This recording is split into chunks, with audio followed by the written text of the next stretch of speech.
Isang magandang araw sa inyong lahat. So today, ang gagawin natin is to test yung capability ng Class D power amp na to para siya i-bridge, okay? O i-bridge mode natin siya. Ito ay request ng aking kaibigan to check at yung performance ng Class D power amp na to, kung kaya siyang i-bridge at kung gaano siya kalakas. Okay? So, meron akong separate video dito sa Class D power amp na to. Paki-check na lang. At if you find this review, paki-like and subscribe para mas marami tayong may share ng mga knowledge around electronics saka sa audio. Okay.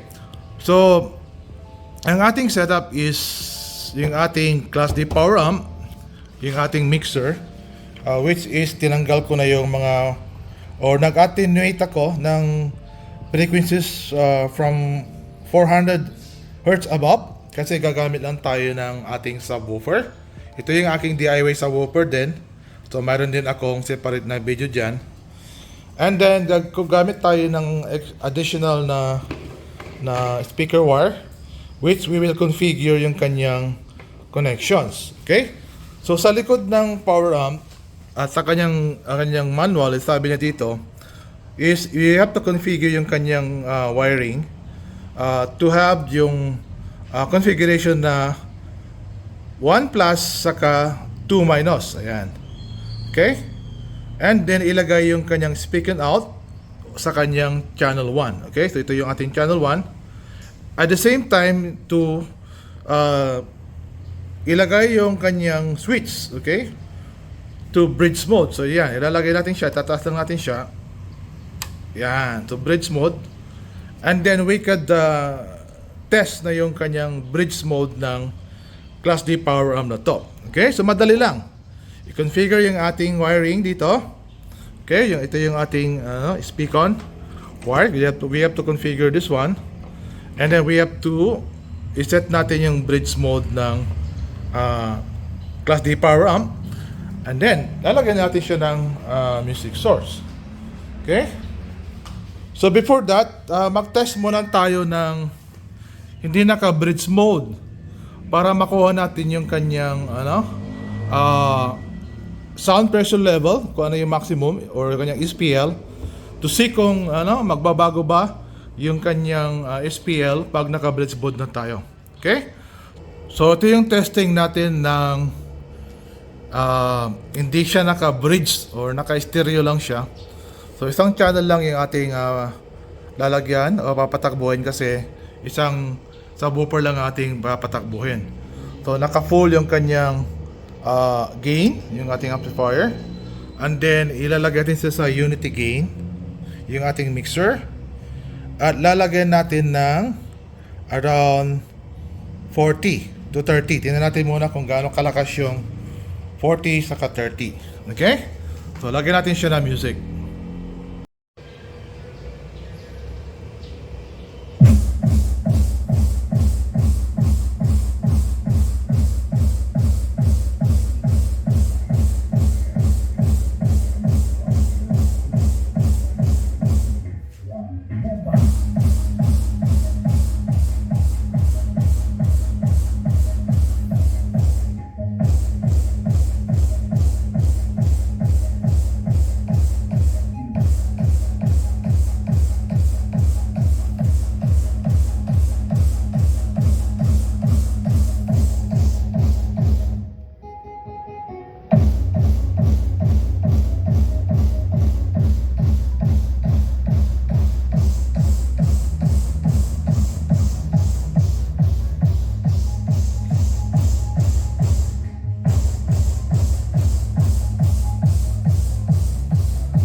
So ngayon, mag-test tayo ngayon na naka-bridge mode yung ating Class D power amp.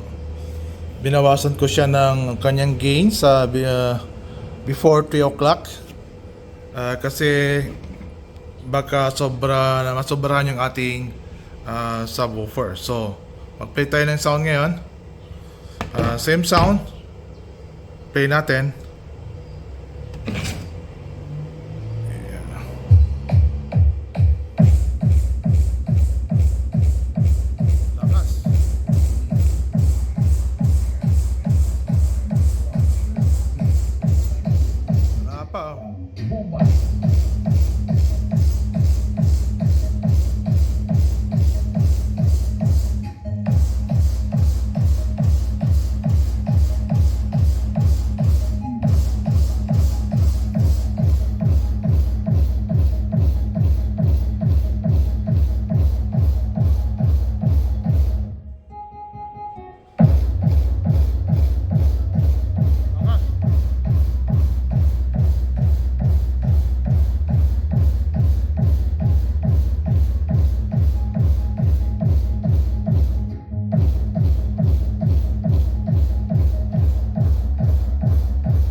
Ayan, so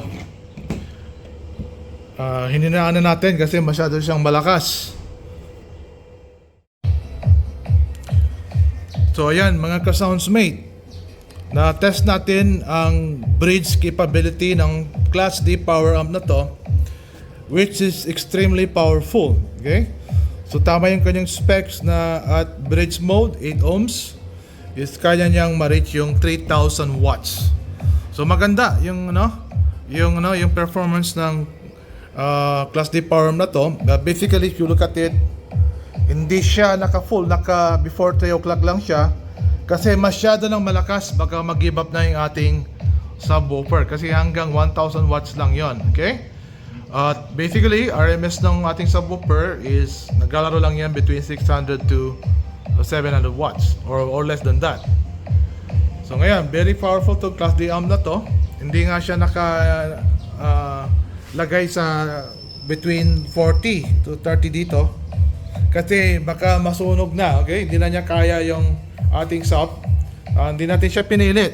But na-measure natin yung kanyang SPL is nag-gain siya ng 3 to 4 dV. Okay? So that's equivalent to more than times 2 yung wattage na pinapatakbo nung hindi siya naka-bridge. Ayan. So by theory, okay? At by specs ng Class D amp na to, is talagang nagbibigay siya ng tamang wattage. Kayang-kaya niyang i-drive yung ating subwoofer. So imagine natin kung dalawa yung ating subwoofer. Naku, baka mamaya yayanig na tong mababasag na tong mga gamit dito, masisira na yung mga gamit dito. So hanggang doon lang muna. Kung nakatulong sa inyo tong video na to, paki-like at mag-subscribe na lang para marami pa tayong may share at matututunan sa bawat isa. So hanggang sa muli mga ka-soundsmate, mag-ingat po tayo.